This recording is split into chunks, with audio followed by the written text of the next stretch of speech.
Olá, bom dia, boa tarde, boa noite, boa madrugada. Meu nome é Marcos Venício e seja muito bem-vindo, muito bem-vinda à nossa 62ª aula de estudos da obra A Gênese de Allan Kardec. Convido você a passar aqui esse período escutando, enfim, se integrando nesses assuntos que são interessantes, fascinantes, importantes, relevantes, que acontecem, para dizer o mínimo, na vida. Falar sobre vida, acredito que seja do interesse de todas vocês, de todos vocês. Bom, como sempre, não esqueçam de se inscreverem no canal, se você ainda não tiver feito. Deixe o seu gostei aí, isso é muito importante. Porém, se você não gostou, aí ao longo do vídeo, deixe o não gostei. Use a aba de comentário para tecer os comentários, fazer perguntas, elogios, críticas, enfim. Fique à vontade, esse espaço é feito para você. Então, estou gravando esse vídeo numa final já da manhã de uma quinta-feira, 18 de novembro de 2021, o mundo ainda em pandemia, né? O Brasil passou da cota dos 612 mil mortos, né? Lembrando que esse número ele é subnotificado, portanto, cuidado, se cuidem, né? Eu já estou começando a me preocupar um pouco, sabe? Nós estamos em novembro, dia 18. Já já chega Natal, Ano Novo, logo em seguida vem Carnaval. Isso é sinônimo de aglomeração. Cuidado, você que já está pensando aí em ir para lugares muito movimentados, cuidado, não esqueçam que a Europa já está sendo varrida por uma nova onda e então está meio que em nossas mãos o cuidado e a prevenção para que não ocorra uma nova onda de Covid aqui no Brasil.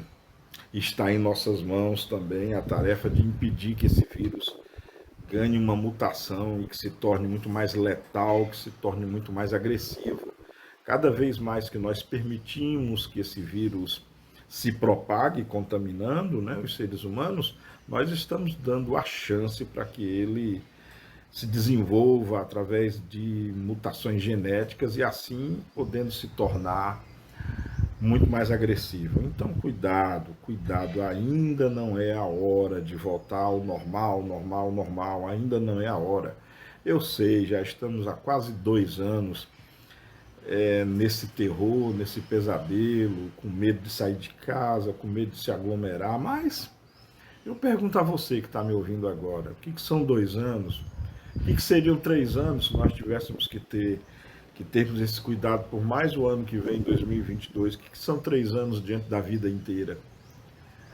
Se nós pudéssemos perguntar a cada uma das 612 mil vidas perdidas, se eles ou elas não esperariam 3, 4, 5 anos para garantir a sua vida. Então, pense nisso, tá? Pense nisso. Bom, vamos dar início ao nosso a nossa aula, né? Hoje vamos retornar ao livro A Gênese, né? Na videoaula de número 61, nós fizemos aquela pausa intelectual para falarmos sobre os fatores que aconteceram aqui na nossa linda joia azul, no nosso planeta Terra, fatores esses que provocaram a vida, né? Fizeram a vida aparecer aqui na Terra. Eu já tinha prometido essas videoaulas, né?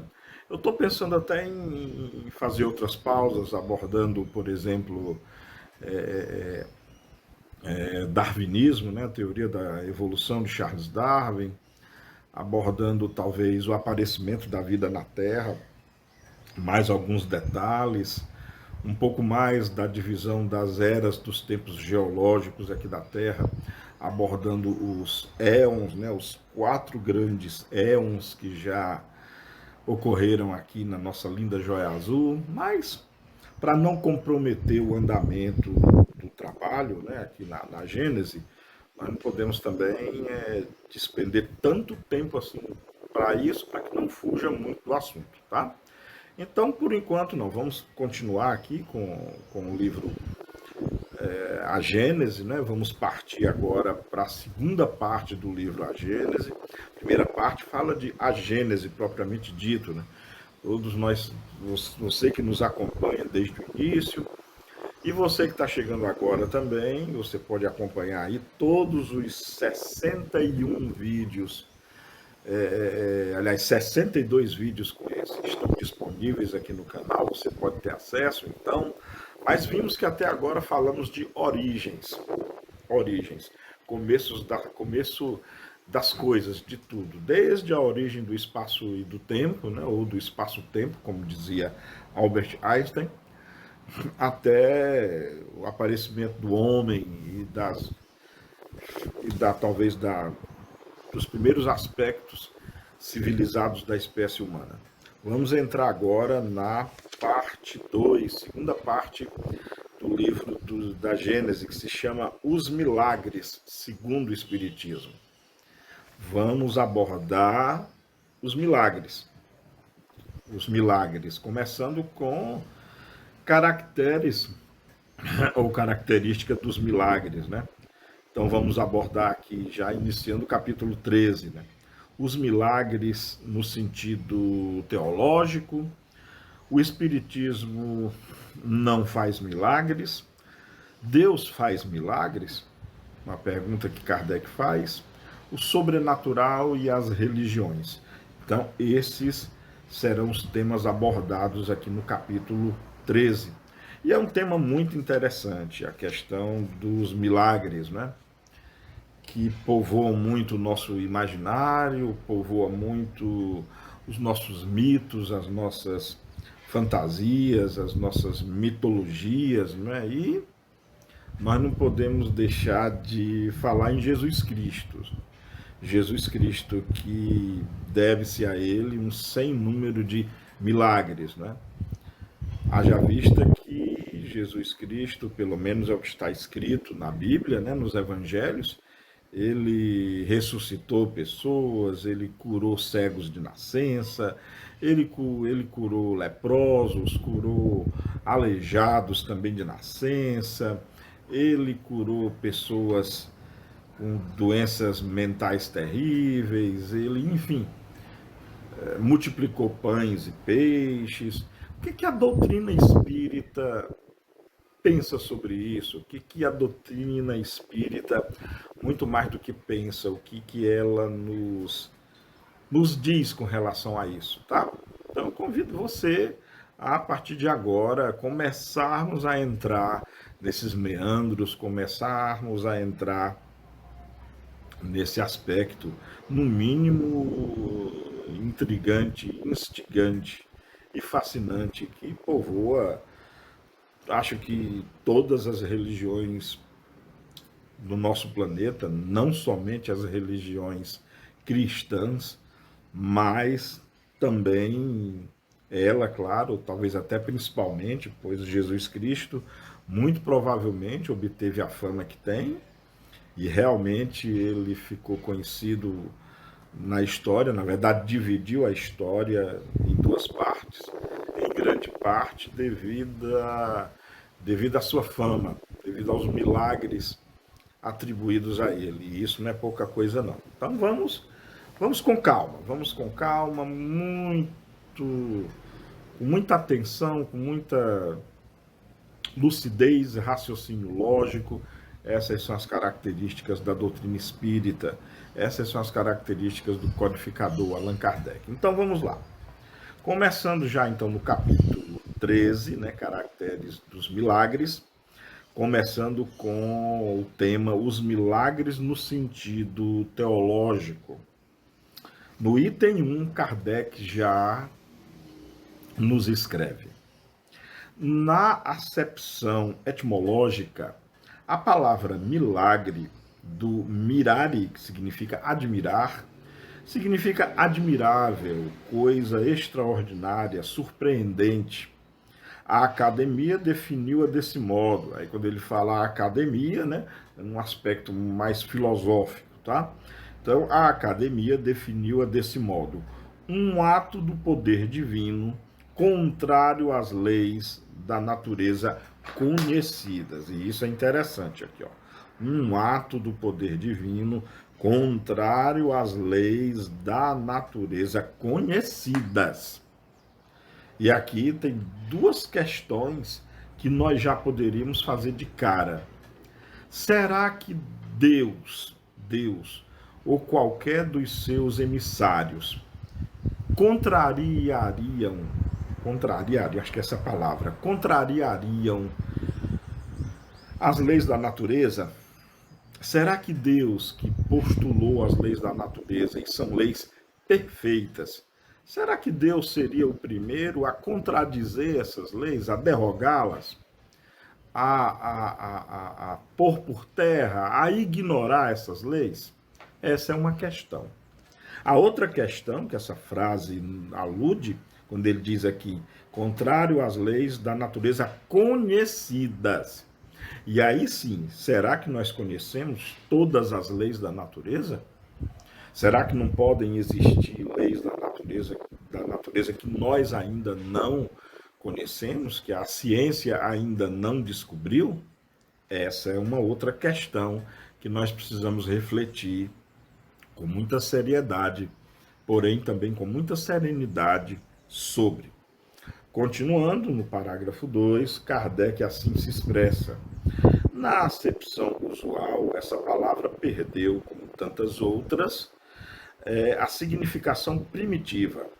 De geral, que era, se tornou de aplicação restrita a uma ordem particular de fatos. No entender das massas, um milagre implica a ideia de um fato extranatural. No sentido teológico, é uma derrogação das leis da natureza, por meio da qual Deus manifesta o seu poder. Tal, com efeito, a acepção vulgar, que se tornou o sentido próprio, do modo que, só por comparação e por metáfora, a palavra se aplica às circunstâncias ordinárias da vida. Interessante que, como nós falamos agora há pouco, realmente algumas correntes teológicas ou algumas correntes religiosas aferem, ou pelo menos demonstram, talvez não seria uma palavra, mas acreditam, vamos dizer, vamos colocar nesses termos, né? Acreditam que Deus, por poder tudo, ele pode inclusive manipular as leis criadas por ele mesmo, ele pode ignorar as leis criadas por ele mesmo, leis perfeitas, não esqueçam disso, ele pode inclusive, como diz aqui no texto de Kardec, derrogar tais leis, afinal de contas, Deus é Deus e pode tudo. Existe realmente essa maneira de pensar de muitos religiosos, de muitas pessoas que, enfim, Deus pode tudo. E aí surge aquela questão. Tem até uma, perdão, tem até uma questão de natureza axiomática, uma questão filosófica que, se você for pensar nela, é de fundir a cabeça. Conta-se que uma vez algum filósofo, não sei quem, ou pelo menos um pensador, fez a seguinte pergunta: se Deus pode tudo, Deus é capaz de construir uma pedra que ele mesmo não possa erguer? Questão de natureza muito interessante, né? Uma outra questão de natureza, essa mais técnica, talvez só os afeitos à matemática vão compreender com maior inteireza, né? Mas a matemática, por exemplo, é um conjunto com regras e leis muito bem estabelecidas e muito sólidas. Por exemplo, nós temos no arcabouço das funções, temos as funções irracionais. Uma função real, por exemplo, dos reais para os reais. F de x igual a raiz de x, raiz quadrada de x, né? Essa função é uma função irracional. Deus poderia torná-la racional? Pela própria lei de formação da função? Não, uma vez que a função f de x é igual a raiz quadrada de x, é uma função irracional. E nada no universo pode contradizer isso, porque é uma lei da matemática e é uma lei perfeita, uma lei de formação das funções. Bom, me perdoem aí o tecnicismo. Voltando aqui ao texto.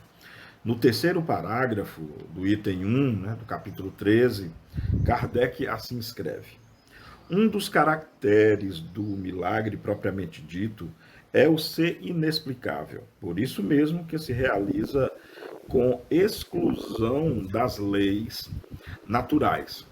É tanto essa a ideia que se lhe associa que se um fato milagroso venha a encontrar explicação, se diz que já não constitui milagre, por muito espantoso que seja. O que para a igreja dá valor dos milagres é precisamente a origem sobrenatural deles e a impossibilidade de serem explicados. Ela se firmou tão bem sobre esse ponto que o assimilar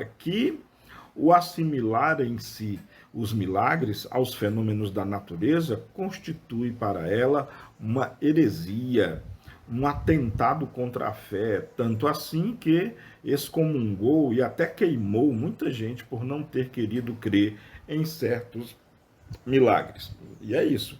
A Igreja Ortodoxa, por exemplo, ela crê no milagre na sua acepção, ou seja, um fenômeno que não pode ser explicado por nenhuma lei.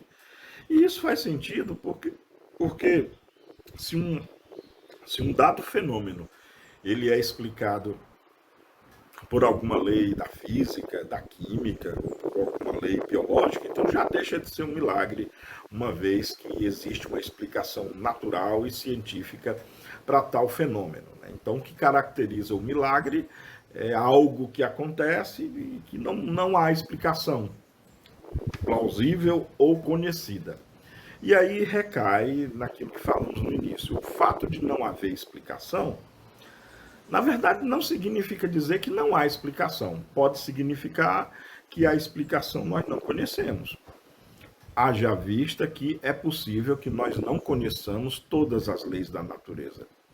Na verdade, investigando esse assunto com mais propriedade, é possível que mesmo as leis que nós conhecemos, nós não a conheçamos na inteireza. Possa ser que existam ainda nuances, que possam existir ainda propriedades e dimensões que nós não compreendamos ainda. Então, é possível sim, ao meu ver, isso é muito natural, que muito do que nós chamamos de milagre, na verdade, seja a aplicação de uma lei, ou uma lei que nós não conhecemos ainda, mas que existe de fato, ou acerca do funcionamento de leis que já conhecemos, mas não conhecemos na inteireza. Tá? Isso é um assunto que, claro, temos muito o que debater ainda, muito o que pensar, muito o que filosofar, muito o que cientificar, né? Muito o que pesquisar, anotar, submeter a laboratório e por aí vai. Mas é muito importante isso. Finalizando o item 1, Kardec assim escreve: outro caráter do milagre é o ser insólito, isolado, excepcional. Logo que um fenômeno se reproduz, quer espontânea, quer voluntariamente, é que está submetido a uma lei e desde então, seja ou não seja conhecida a lei, já não pode haver milagre. Claro, né, o milagre é uma coisa que, pela sua própria natureza, precisa ser excepcional. Um milagre não pode exercer lugar comum. Milagre não pode ser uma coisa que se veja em qualquer esquina todos os dias. Claro que milagre é uma coisa muito restrita pela sua própria natureza, pela sua própria, pela sua própria epistemia, ou seja, pela sua própria natureza filosófica de sua existência. Não pode ser algo comum. Milagre é o oposto de algo comum. É comum ver coisas caindo, né? Por exemplo, uma pedra cai, uma fruta cai, nós caímos quando desequilibramos, uma xícara, uma caneca pode cair da mesa e espatifar-se no chão. Isso não é milagre, porque tem explicação para isso, né? Lei da gravidade, né? Atração das massas. Mas se, por exemplo, uma xícara levitar, ou esse mesmo copo, ou um objeto levitar, você vê de repente uma pedra flutuando no espaço, igual os Jedi conseguem fazer, não é? Aí isso já não é comum, isso não acontece todo dia. Isso seria na acepção da palavra, um milagre, porque isto está contra a lei da gravidade. Seria um milagre. Entenderam, né, o que eu quis dizer com isso? Bom, e assim nós encerramos essa introdução do item 1. Mergulhando já no item 2, né, Kardec escreve o seguinte: aos olhos dos ignorantes, a ciência faz milagres todos os dias. Se um homem que se ache realmente morto for chamado à vida por intervenção divina, haverá verdadeiro milagre por ser esse um fato contrário às leis da natureza. Mas se em tal homem houver apenas aparências de morte, se lhe restar uma vitalidade latente e a ciência ou uma ação magnética conseguir reanimá-lo, para as pessoas esclarecidas, ter-se-á dado um fenômeno natural, mas para o vulgo ignorante, o fato passará por miraculoso. Lance um físico do meio de certas campinas, um papagaio elétrico, e faça que o raio caia sobre uma árvore, e certamente esse novo Prometeu será tido por muitos armado de diabólico poder. Houvesse, porém, Josué detido o movimento do Sol ou antes da Terra, e teríamos aí o verdadeiro milagre, porquanto nenhum magnetizador existe dotado de bastante poder para operar semelhante prodígio. Foram fecundos em milagres os séculos da ignorância, porque se considerava sobrenatural tudo aquilo cuja causa não se conhecia. À proporção que a ciência revelou novas leis, o círculo do maravilhoso se foi restringindo. Mas, como a ciência ainda não explorara todo o vasto campo da natureza, larga parte dela ou dele ficou reservada para o maravilhoso. Muita coisa interessante tem aqui já nesse segundo parágrafo. No início, observem que Kardec já está cutucando naquela ferida chamada Lázaro. E não foi um trocadilho, não, né? A ressurreição de Lázaro, né? Ou a suposta ressurreição de Lázaro. Nós vamos entrar com mais detalhes nesse assunto, mas aqui fica bem claro. Lázaro realmente será que estava morto? Na verdade, nos textos evangélicos, o próprio Jesus afirma que ele não estava morto, não. Pois Jesus diz, Lázaro apenas dorme. Jesus não disse, Lázaro está morto, mas eu darei um jeito. Não, ele só diz que Lázaro apenas dorme. Será que Lázaro não estava em estado catatônico? Ou em estado de hoje, muito claramente para nós, já entendemos, né? A medicina, a ciência já entende muitos detalhes do coma, né? E provavelmente Lázaro estivesse em coma, ele não tinha morrido. E aí Jesus, conhecendo certas propriedades, e aqui, como estamos no ambiente espírita, podemos falar dessa forma, Jesus conhecendo o magnetismo, né, ou a ciência do magnetismo de forma que nenhum de nós ainda imagina, ele reativou o ciclo energético e tirou Lázaro do coma. Para as pessoas da época, até mesmo para muitas pessoas de hoje que não entendem nada sobre magnetismo ou nada sobre campos vitais, ainda tem isso como milagre. Talvez a maior parte dos cristãos ainda vê em Lázaro a ressurreição, enquanto que a doutrina espírita, nós vamos ver isso mais tarde também, entende outro sim que Lázaro não foi ressuscitado, ele apenas foi curado, digamos assim. É o termo mais apropriado. Lázaro fora curado, estava em coma e Jesus tirou Lázaro do coma. Bom, claro que Kardec não fala isso aqui diretamente, mas veremos isso mais tarde. Depois Kardec fala aqui na experiência lá do Thomas Edison, né, do papagaio lá dotado de fios de cobre e tudo, que aludindo ao para-raio, né? Lembrando que o para-raio ele não atrai raio, apenas ele coloca no meio do espaço já eletricamente carregado, confere a esse meio espacial já carregado um condutor mais eficaz. Mas para você entender isso, você precisa entender de eletricidade, precisa entender de carga elétrica, precisa entender de campo elétrico, precisa entender de condução elétrica, precisa entender de estrutura dos materiais para a condução da eletricidade. Ou seja, você precisa compreender o mínimo de ciência. Para quem não entende desse mínimo de ciência, vai ver naquele fenômeno de descarga elétrica vindo do espaço através da pipa, vai achar que ali é um conjurador. A pessoa que está empinando lá a raia vai ser tida como um conjurador de magia. Nada mais longe da verdade, né? É apenas a pessoa utilizando conhecimentos científicos. E isso só é claro para quem conhece um pouco de ciência. Já no final, né, Kardec fala um pouco sobre a suposta parada do Sol ou da Terra por Josué, né? Começa falando sobre Sol, porque na época era o Sol que movia-se, ou acreditava-se que era o Sol que movia-se em torno da Terra, e hoje já sabemos que é o contrário, né? É a Terra que move-se em torno do Sol. E a sucessão de dias e noites em função do movimento de rotação da Terra em torno do seu próprio eixo. E lá na Bíblia, no Velho Testamento, parece que Josué para o Sol, né?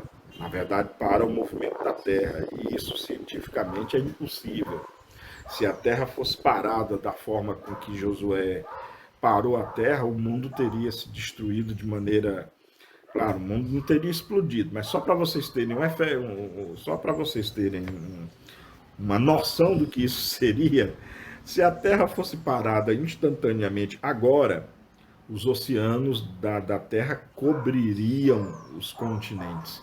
Haveria um tsunami gigantesco.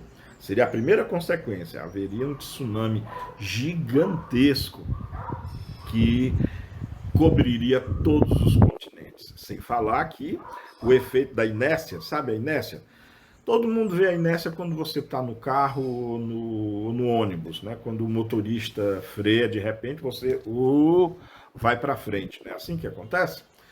Imagine o efeito da Terra parando instantaneamente. Tudo que existe na Terra e nos mares, era por isso que os mares cobririam a Terra, porque os mares, se a Terra parasse, a inércia, que é uma lei da física, informaria que o mar deveria continuar girando. A Terra pararia, mas o mar, que é móvel, por ser líquido, continuaria girando, então ele engoliria as porções de terra.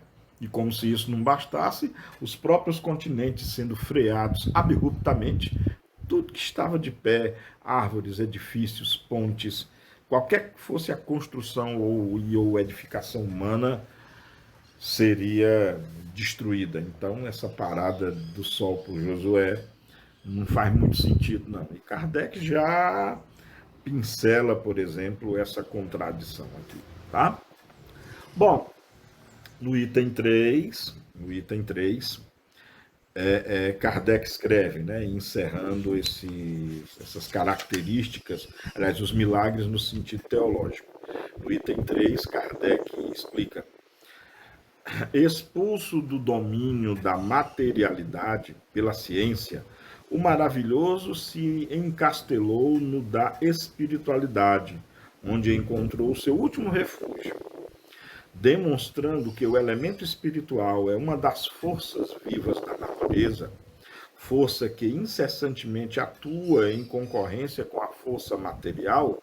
O Espiritismo faz que voltem ao rol dos efeitos naturais os que dele haviam saído, porque, como os outros, também tais efeitos se acham sujeitos a leis. Se for expulso da espiritualidade, o maravilhoso já não terá razão de ser, e só então se poderá dizer que passou o tempo dos milagres. E aqui é uma conclusão muito interessante. Aqui nós precisamos avaliar, precisamos explorar, refletir muito, estudar muito sobre isso. É o elemento espiritual. Uma das coisas importantíssimas que a doutrina espírita nos demonstra é que o espírito é uma força da natureza. Isso não é bem uma definição, tá? Isso mais quer dizer que o espírito não é algo sobrenatural. O espírito não é algo que está à parte da natureza. Ele é sim parte da natureza. Em parte, sabe, isso é muito importante porque é a consequência do princípio da existência. O espírito existe, ele existe. Se ele existe, ele é alguma coisa. E ele não existe somente de forma abstrata, não. Porque dizer que uma coisa existe de forma abstrata seria submeter essa coisa ou esse objeto a um cadinho de muitas especulações e a uma forte tendência a você diversificar para o maravilhoso, para o fantasioso, para o imaginativo. Não é bem isso, não. O espírito existe e ele é algo. Claro que nós não sabemos o que é, mas por não sabermos o que é, não significa que ele não exista. Buracos negros, que são fenômenos provocados pela singularidade nas leis da física. Somente acho que em 2015 ou 2017 foi provada a sua existência concreta com uma foto retirada do buraco negro. Tem inclusive um documentário muito interessante na Netflix. Eu vou deixar essa dica aí para quem quiser ver. É o limite do conhecimento. É o limite do conhecimento, o horizonte do conhecimento, uma coisa assim. Acho que é o limite do conhecimento. Está lá na Netflix, conta como a ciência desenvolveu aquela fotografia que ficou famosa sobre os buracos negros. Tá? Então, buracos negros era uma coisa que antes de Einstein sequer tinha ideia. Depois de Einstein, quando ele formulou a teoria da relatividade geral, aventou-se a possibilidade de existir objetos no universo chamado de buracos negros. E vou lá com o desenvolvimento da ciência, da tecnologia e das formas de pesquisar e explorar o espaço, descobriu-se que os buracos negros são reais, tiraram até a fotografia de um deles. Como eu falei, assistam ao documentário lá da Netflix, que tem essa história em detalhes e vale a pena. Vale a pena mesmo ver. Então, o espírito também existe. Existe. Claro que ainda não, diferentemente dos buracos negros, não há ainda uma equação que o defina. Aliás, não é que não há, é que não descobrimos ainda uma equação que defina os parâmetros que definem ou que podem definir o espírito, né? Eu explico, o corpo humano existe, todo mundo tem o seu aí, sabe que o corpo humano existe. Mas o corpo humano existe não somente porque nós o vemos, mas é porque ele tem dimensões, né? Tem textura, tem volume, tem uma massa, né? Portanto tem um peso quando submetido a um campo gravitacional. Sabemos dos órgãos internos, sabemos da aparência externa através da pele, do cabelo, da tez, enfim, de diversos fatores. Agora, o espírito é sim algo da natureza, mas não sabemos muita coisa sobre ele. Na verdade, quase nada. Mas pesquisas estão sendo feitas. Logo, logo, eu acho que teremos algum resultado de tais pesquisas. Esse é assunto para depois, para após. Bom, e assim nós encerramos esse primeiro subitem do capítulo 13, que foi os milagres no sentido teológico, e vamos entrar aqui O Espiritismo não faz milagre. E como isso é interessante, né? O Espiritismo não faz milagres. E, na verdade, aqui é uma afirmação, tá? Kardec está afirmando, o Espiritismo não faz milagres. E aí é interessante porque tem tanta gente que busca o espiritismo em busca de milagre, né? Tanta gente que busca as casas espíritas porque está com uma doença terminal e pensa que a casa espírita vai curá-lo, ou está com uma dívida terrível com o banco e de repente a casa espírita vai fazer você conseguir dinheiro para pagar sua dívida, ou você não obteve êxito no relacionamento com a pessoa que você ama e talvez a casa espírita vá trazer a pessoa que você ama para você. Geralmente aqui entre nós sabemos que as pessoas buscam a casa espírita porque querem um milagre, estão com um problema sério nas suas vidas e querem um milagre. Essa é a grande maioria. São raras as pessoas que buscam a casa espírita simplesmente para obterem conhecimento. E o que é mais raro ainda, é muito difícil você encontrar alguém que bata a porta do centro espírita e alguém pergunta, pois não, boa noite, ou bom dia, ou boa tarde, e alguém diga, olha, eu vim aqui porque me disseram que aqui é um lugar que se ensina a gente ser melhor, e eu estou em busca de ser uma pessoa melhor, por isso eu estou aqui. Eu quero ser alguém melhor moralmente. E é esse o objetivo da doutrina espírita, né? É a nossa reforma íntima, a nossa reforma moral. E deixem aí no comentário. Vocês conhecem alguém que já chegou à casa espírita porque quer ser uma pessoa moralmente melhor? Diz aí se você conhece alguém com essas propriedades. Comentem aí na aba de comentário, tá? Eu adoraria ler os comentários de vocês.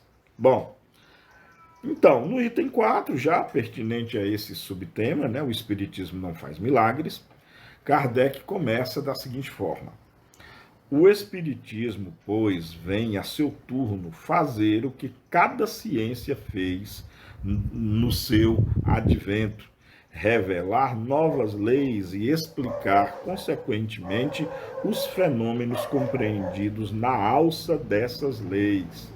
Pronto, de cara, Kardec já nos demonstra que já alude ao aspecto científico da doutrina espírita, mostrando o fato de que espiritismo é uma nova ciência. E uma nova ciência, inclusive, no sentido de vir a mostrar novas leis. Que leis seriam essas? Leis pertinentes ao mundo espiritual, ao mundo dos espíritos. Bom, Kardec continua no segundo parágrafo do item 4. Esses fenômenos, é certo, se prendem à existência dos espíritos e à intervenção deles no mundo material. E isso é, dizem, o em que consiste o sobrenatural. Mas então, fora mister se provasse que os espíritos e suas manifestações são contrárias às leis da natureza, que aí não há nem pode haver a ação de uma dessas leis. Bom, em primeiro lugar, que fenômenos são esses, né, que Kardec está aludindo aqui? Fenômenos são esses chamados de fenômenos espirituais. Bom, aí nós podemos dizer, lembram das cadeiras dançantes, mesas dançantes ali do começo meados do século XIX, ali, onde a Europa era varrida, inclusive, por espetáculos com teatros lotados de pessoas para verem as cadeiras girando do nada, as mesas levitando, às vezes até pessoas levitando. Bem, os fenômenos de aparição, os fenômenos de materialização, os fenômenos de cura, os fenômenos de comunicação dos espíritos. Então, Kardec, na verdade, está se referindo a toda essa fenomenologia. Kardec está se referindo a esses tais fenômenos espíritas, né? E que por acaso ainda hoje aliás, e que não por acaso ainda hoje pessoas chegam à casa espírita, vocês já devem saber disso, combalidos, tristes, desnorteados, às vezes deprimidos, porque o pai morreu, a mãe morreu, ou a esposa morreu, ou o marido, ou um irmão, e vão à casa espírita porque disseram que ali eles poderiam conversar com tais pessoas. Já ouviram falar nessa questão também? Deixem no comentário aí que vocês já ouviram.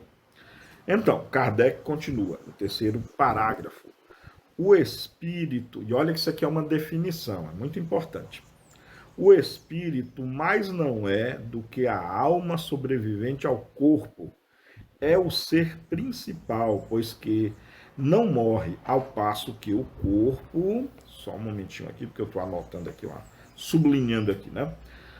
Ao passo que o corpo é simples acessório sujeito à destruição. Então, aqui de cara, Kardec já define não, né? Ele coloca uma propriedade no espírito, que o espírito é algo integrante a nós e é o integrante a nós que não morre. Um dia esse corpo, o corpo de vocês, todos nós vamos morrer um dia, biologicamente falando, porque o nosso corpo, ele não foi feito para processar e trabalhar energia eternamente. Nosso corpo está vivo por um complexíssimo sistema de transmissão, recepção e manipulação, digamos assim, de energia através dos nossos órgãos. Só que esses órgãos, com o envelhecimento, eles um dia vão deixar de funcionar, ou através de um acidente, ou através de uma doença grave. Eles vão deixar de funcionar. E quando um desses órgãos vitais deixar de funcionar, ou funcionar de uma maneira não mais a contento, de maneira que ele não consiga mais processar essa energia, o corpo humano vem ao óbito. Isso acontece não só com o corpo humano, mas com o corpo de qualquer outro animal, ou vegetal, ou inseto, ou bactéria, ou o que quer que seja, mesmo de uma única célula. Kardec diz que há o espírito que sobrevive a tudo isso, que é o que nós somos mais verdadeiramente, porque o espírito não depende do corpo. Bom, quando ele diz, inclusive, que o corpo é simples acessório sujeito à destruição. Continuando. Sua existência, portanto, é tão natural depois como durante a encarnação. Estou falando do espírito, né? Está submetido às leis que regem o princípio espiritual, como o corpo está às que regem o princípio material. Mas, como estes dois princípios têm necessária afinidade, como reagem incessantemente um sobre o outro, como da ação simultânea deles resultam o movimento e a harmonia do conjunto, segue-se que a espiritualidade e a materialidade são duas partes de um mesmo todo, tão natural uma quanto a outra, não sendo, pois, a primeira uma exceção, uma anomalia na ordem das coisas. E aqui, eu não sei se você já percebeu, Kardec já está falando aqui de uma coisa também extremamente importante, que é da dualidade da nossa existência. Sim, nós estamos vivos e nesse momento, eu, você, que está no plano material ainda, nós vivemos, na verdade, as duas dimensões, no sentido filosófico, né? Nós vivemos o mundo material e, por sermos espíritos, vivenciamos também o mundo espiritual. Do mundo material sabemos muito mais coisas, é óbvio, que é esse mundo que sensibiliza os nossos sensores, os nossos sentidos, né? Visão, somestesia, paladar, olfato, audição. Isso fere não, isso sensibiliza os nossos sensores que, processados pelo nosso cérebro, aliás, as informações enviadas destes sensores ao nosso cérebro criam o mundo ao nosso redor. E isso por si só já é muito complicado. Porém, há algo subjacente a isso tudo, que é o espírito. Só que o espírito ele está entrelaçado com o corpo. O espírito vive sem o corpo, claro, mas o corpo não sobrevive sem o espírito. Portanto, nesse momento, enquanto nós estamos encarnados, somos uma verdadeira simbiose, matéria e espírito. Somos, na verdade, espírito-matéria, enquanto estamos encarnados. Isso é muito importante, tá? Bom, no item 5, Kardec escreve o seguinte: Durante a sua encarnação, o espírito atua sobre a matéria por intermédio do seu corpo fluídico ou perispírito, corpo fluídico ou perispírito, dando-se o mesmo quando ele não está encarnado. Como espírito é na medida. Aliás, vamos ver por partes, olha só. Nessa primeira parte aqui, é muito interessante que Kardec já fala num elemento chamado perispírito. E ele diz que é através do perispírito que o espírito que somos interage com a matéria. Vamos falar depois, posteriormente, muito sobre perispírito. Aliás, eu vou preparar até uma aula específica sobre perispírito, tá? Mas, enfim, anotem aí que isso é muito importante. Existe algo em nós chamado perispírito. E o que é perispírito? É esse ente, não vamos assim adentrar muito ainda sobre as questões de estrutura dessa entidade nova, não. Mas vamos imaginar que há uma coisa chamada perispírito, e esse perispírito gerencia a ação do nosso corpo, do espírito que nós somos no nosso corpo. Então, o nosso corpo é uma espécie de avatar que está sob comando do espírito que nós somos. Mas o espírito que nós somos usa na falta de uma palavra melhor, eu vou usar o termo mecanismo chamado perispírito, através do qual o espírito que somos comanda esse avatar material que nós somos. Até aí tudo bem? Bom, continuando, ainda no item 5. Como espírito e na medida de suas capacidades, faz o que fazia como homem, apenas por já não ter o corpo carnal, para instrumento, serve-se, quando necessário, dos órgãos materiais de um encarnado, que vem a ser o a que se chama médium. Olha só, outra definição aqui interessante, que é o médium, que Kardec acabou de dizer aqui. O espírito desencarnado, né, o espírito puro, puro no sentido de não ter o corpo, tá? Quando ele precisa de uma interação mais direta com a matéria ou com outras pessoas, ele vai através também do perispírito, desse outro elemento aí que é o perispírito, ele vai conseguir, através de uma pessoa chamada médium. O que é o médium? É aquele ser humano, necessariamente ser humano, tá? Não pode ser um animal, é o ser humano que vai ter essa propriedade de conseguir interligar-se com o perispírito do desencarnado.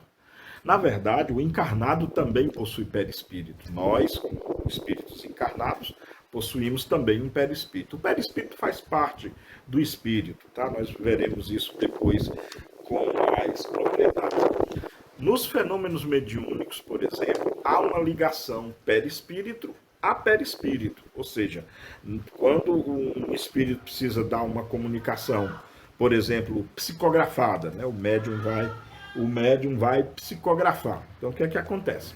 O perispírito do médium, que é o ser humano encarnado, conecta-se com o perispírito do espírito desencarnado, que é o que quer dar a mensagem, e nesse processo de conexão ocorre uma série de fenômenos espirituais, depois bioquímicos, biofísicos, orgânicos, de maneira que, voilá, o espírito comunicante pode, naquele momento, utilizar o braço e a mão do médium para escrever a sua mensagem, tá? É mais ou menos assim que acontece, tá? Mas vamos esmiuçar, fiquem tranquilas e tranquilos, vamos esmiuçar com mais detalhes esses fenômenos. Continuando aqui no texto. Ainda, vamos terminar aqui o item 5, tá? Do capítulo 13. Procede, então, como um que, não podendo escrever por si mesmo, se vale de um secretário, ou que, não sabendo uma língua, recorre a um intérprete. O secretário e o intérprete são os médiuns de um encarnado, os médiuns de um encarnado, do mesmo modo que o médium é o secretário ou o intérprete de um espírito. Muito boa essa comparação, né? Kardec é excelente, inclusive no sentido pedagógico, ele era professor, né, também. É essa, quando você não fala uma língua, você se vale de um intérprete, né? Para que você seja entendido. Da mesma forma, o espírito, que não tem mais um sistema vocal, ele não, porque não tem mais um corpo, ele se vale às vezes do sistema vocal do secretário dele, que seria o médium, para poder exprimir as suas palavras, né? Muito interessante isso, mas voltaremos a falar mais sobre os aspectos do perispírito, como eu já indiquei. Bom, no item 6, Kardec escreve o seguinte: já não sendo o mesmo que no estado de encarnação, o meio em que atuam os espíritos e os modos por que atuam, diferentes são os efeitos que parecem sobrenaturais, unicamente porque se produzem com o auxílio de agentes que não são de que nos servimos. Desde, porém, que esses agentes estão na natureza e as manifestações se dão em virtude de certas leis, nada há de sobrenatural ou de maravilhoso. Antes de se conhecerem as propriedades da eletricidade, os fenômenos elétricos passavam por prodígios para certa gente. Desde que se tornou conhecida a causa, desapareceu o maravilhoso. O mesmo ocorre com os fenômenos espíritas, que não são mais aberrantes das leis naturais do que os fenômenos elétricos, acústicos, luminosos e outros, que serviram de fundamento a uma imensidade de crenças e superstições. Nada mais próximo da verdade. Não é verdade? O que Kardec está dizendo aqui? Toda essa fenomenologia espírita, como eu já falei anteriormente, se vale de propriedades do mundo espiritual, se vale de propriedades do espírito. Um dos objetivos técnicos do espiritismo é estudar essas leis, estudar essas propriedades, exatamente no afã de entendê-las, no afã de compreendê-las e principalmente tirá-las do rol do extraordinário, do maravilhoso, do miraculoso, pois de fato não são. E é Kardec que está afirmando aqui agora. Todos esses fenômenos são extremamente naturais, apenas se deve conhecer as propriedades que levam a esses fenômenos, assim como as propriedades elétricas, né? Se você pegar um pente, passar no cabelo ou no tecido, esse pente vai funcionar como um imã para pequenos pedacinhos de papel. Você pode fazer essa experiência em casa. Pega o pente, passa assim na blusa ou no cabelo, depois picota pedacinhos de papel, você vai ver que o pente vai atrair esses papeizinhos. O pente vai ser como um imã para o papel. Quando não se conhecia a eletricidade e a propriedade das cargas elétricas, isso talvez fosse um prodígio. Depois que lá o cientista francês Coulomb descobriu as leis da eletrostática, ou começou também, como muitos outros, descobrindo as leis da eletrostática, e aí você sabe agora que a matéria é feita de átomos, e esses átomos eles são envoltos numa nuvem de elétrons. E aí você sabe hoje que ao passar o pente na blusa, na calça ou no cabelo, você está causando uma eletrização por atrito, ou seja, você está roubando elétrons do tecido ou doando elétrons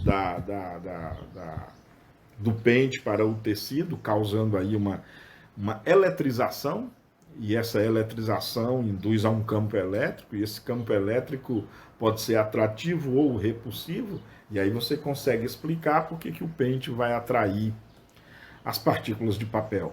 De novo, a ciência aí explicando os fenômenos, tirando do rol do misticismo os fenômenos que são, na verdade, natural. São fenômenos, naturais. Ainda hoje, o fenômeno do fogo fátuo impressiona pessoas, principalmente nos cemitérios, né? Quando você vai no cemitério, em lugares úmidos e quentes, principalmente úmidos, muita gente afirma ver espíritos, uma espécie de lingueta de fogo pairando por sobre as tumbas. E muita gente, ainda nos dias de hoje, por falta de conhecimento, acha que ali é um espírito de algum morto enterrado ali. De maneira alguma. O fenômeno do fogo fato já é explicado pela biologia já há muito tempo, eu diria que século. O fogo fato é formado pela decomposição da matéria orgânica, que produz um gás inflamável que, em contato com o oxigênio, faz a combustão, e essa combustão gera um fenômeno luminoso, bonito de se ver. Parece realmente uma luz flutuando, e é uma luz flutuando, só não é um espírito. Mas sem conhecimento científico, a pessoa não vai entender isso, não é verdade? Bom, vamos finalizar aqui com o item 7. O item 7 diz assim, ó.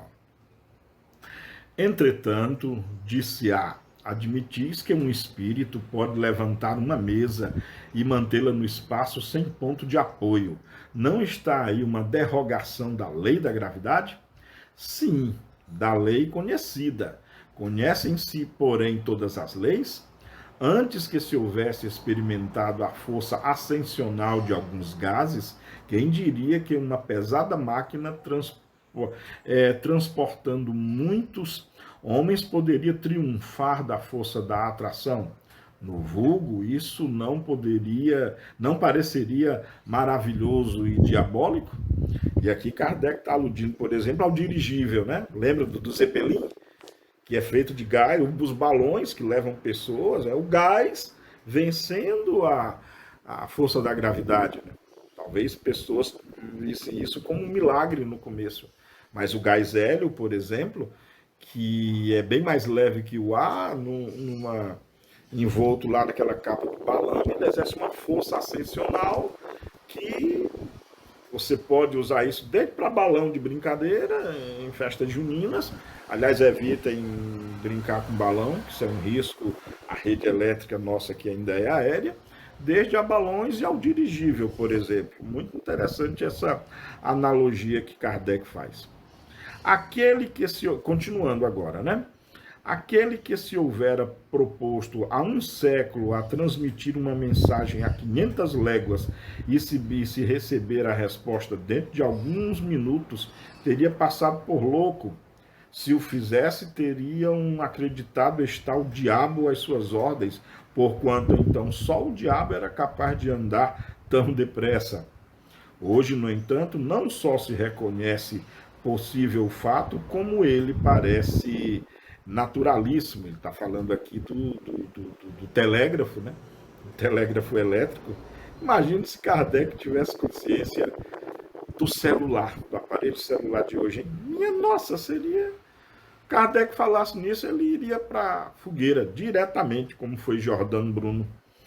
Porque, pois, um fluido desconhecido careceria da propriedade de contrabalançar, em dadas circunstâncias, o efeito da gravidade, como o hidrogênio contrabalança o peso do balão. É efetivamente o que sucede no caso de que se trata.